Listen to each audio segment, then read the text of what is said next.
Okay, what's going on guys, Cloud Plays here and welcome back to another video here on the channel, and today we have got an absolutely awesome one for you. Today we're inside of the first Descendant, and with most recent trailers releasing, if you haven't seen any of that, then you'll leave the link down to the playlist in the description below. You'll be able to find everything we've covered up until now. But with what we have seen, we know that this free-to-play looter shooter is going to be one for the record books. But is it? We've got a list here which is going to give you guys the insight of what this game does need to make sure it ends up on top. And with this game gaining an absolute shed ton more traction with the beta coming at late October, this thing is being called the Destiny Killer, a lot like every other looter shooter that's ever hit the market. Well, this one is going to have some doing because it's actually a piece of everyone that never made it. And I don't know if that's a good thing or not, but it looks pretty interesting. So with that being said, if you haven't already, make sure you smash that beautiful blue thumbs up and subscribe with post notifications turned on. It'd be greatly appreciated. Also, if you'd be so kind to go ahead and check out our Discord of like-minded looter shooter lovers down in the description below. We're going to start revamping that bad boy so you guys will have a little bit more fun. With that being said, let's jump into it. Okay, so starting off with the big boys, the end game activities. End game activities are generally where you will end up and spend most of your time inside of any looter shooter. The main reason for that is actually quite obvious, and it's just because it's the end game. Once you've completed the main storyline, you've got through all of the activities on the lower gradient level. The end game activity is there to challenge you guys and make sure that you guys can go and get the best loot possible. Now, there have been numerous looter shooters that have come and gone and not managed to succeed, with the likes of Anthem and Outriders. There are so many others that we just don't even want to mention the names of. Now, this will include things such as end game activity only loot and things that you guys can only collect inside of specific areas. So there needs to be numerous end game activities. 2 or 3 generally does suffice when it comes to the initial build-up of a looter shooter game.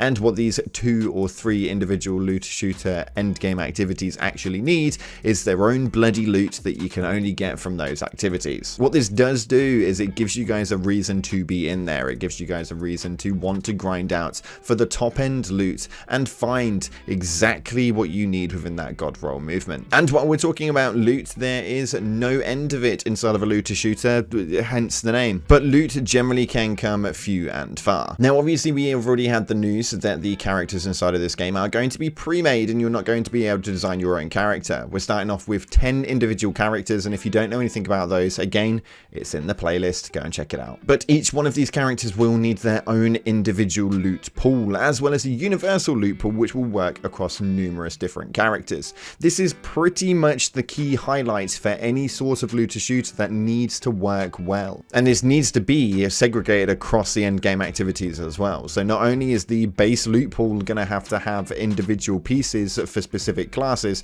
we also need them to have universal. And then specifically in the end game loot cycle, we also need class specific and universal. This is a lot of loot, and this is where a lot of people generally go wrong, and why we end up with only things like Destiny 2 in the mix. This is something which is quite tedious to say the least, but is something which is borderline essential to keep a looter shooter off its feet and running to the wind. Next up, we've got the storyline. Now, the storyline is probably the biggest part of getting a fan base inside of any style of looter shooter. Again, we're going to use it again, but Destiny 2 has definitely nailed down that main feature with characters that you guys need to have feelings for, whether it's a love feeling for a specific character or the pure wretched hate of another character on the opposite side. You need to have those emotions there in told to be able to be a fan of this franchise. It really needs to grasp the storyline. Now, this is where I am a little bit worried, because we've already seen quite a lot of cinematic clips, and a lot of these clips have generally grabbed and tugged from a lot of other looter shooters, and you can see a lot of similarities.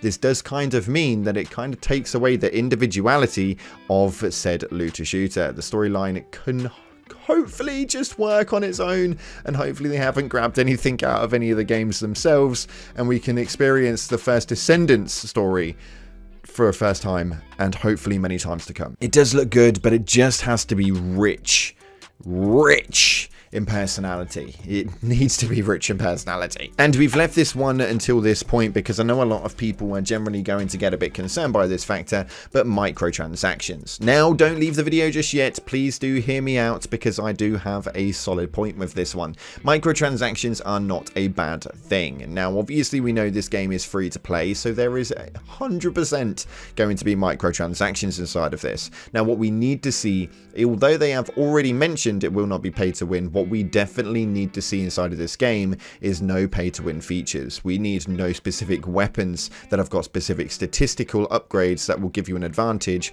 or armor sets that will give you any specific upgrade to a statistical advantage. We just need cosmetics. You need armor skins that look absolutely amazing that you can only really get if you've got the money there, or we could need weapon skins that you can only really obtain if you've got the money there. These does not mean that the actual loot pool will not hold good and enthusiastic and entertaining and bloody gorgeous armor sets and weapon skins themselves. We just have a different variety inside of the store. What this does do is it means that people will hopefully put some money into it, and although some of you guys may see that as a bad thing by putting money into it, it means that the game actually has a future and has a lifeline with it being a free to play game. With these sorts of games, people will automatically jump on the railroad of, if we've got to put money into it, it's a bad game. But they'll also complain when that game goes completely bust about 2 years later. What we need to see is we need to see microtransactions utilized for a cosmetic format only. I don't want no buffs, no upgrades, no armor sets with specific abilities on them. We don't want no auras to have no specific credential movements, no keys, tokens, or otherwise crests, whatever you want to call them, to get into an endgame activity to give you an excessive amount of loot. We do not want to see that, so hopefully we do not see it. They have already posted out with game. We've covered a whole video on the conversation for it if you want to check it out. Link in the description for the whole playlist. Feel free to roll through it. But what we do not want is anything to affect the gameplay style, as we kind of think this may end up going PvE VP. Yeah, you know what I mean. This may not be the case, but if this does happen to be the case, then pay to win is just going to absolutely destroy it, and this game's going to be gone within the first couple of months. Shame, but it's true. And the gameplay loop, although people will think that gameplay loop and endgame are actually the same thing, they couldn't be further apart. Actually, the endgame loop and the actual overall game loop is completely different. What we have inside of the endgame activities is replayability and the availability to be able to just jump into that same activity and loot it through over and over again. Even if it is on a weekly basis where we go in each week, the gameplay loop is going to give us a specific advantage of being able to play through a cycle. So again, we're going to use it, but it's just the truth. Inside of Destiny 2, you know that you can go in, you can do strikes for powerful engrams, and then you can do strikes which have got more of an advantage and a bigger difficulty level, which will have pinnacle engrams. This is a gameplay loop cycle that each week you get on, you know full well that you are going to play through specific activities, get the lower upgrades, then go up and move around and get the higher upgrades, and then you're going to play through the full endgame activity to go for that loot pool gradient. You're going to want to grab hold of as much loot as you can by the end, and by the time you've done all of that, if you are just a normal gamer and not like me and hammer it all through in one night, then each week you have a reason to come back, and this game generates a really big fan base. It generates a huge amount of following, which should hopefully have a love for the title.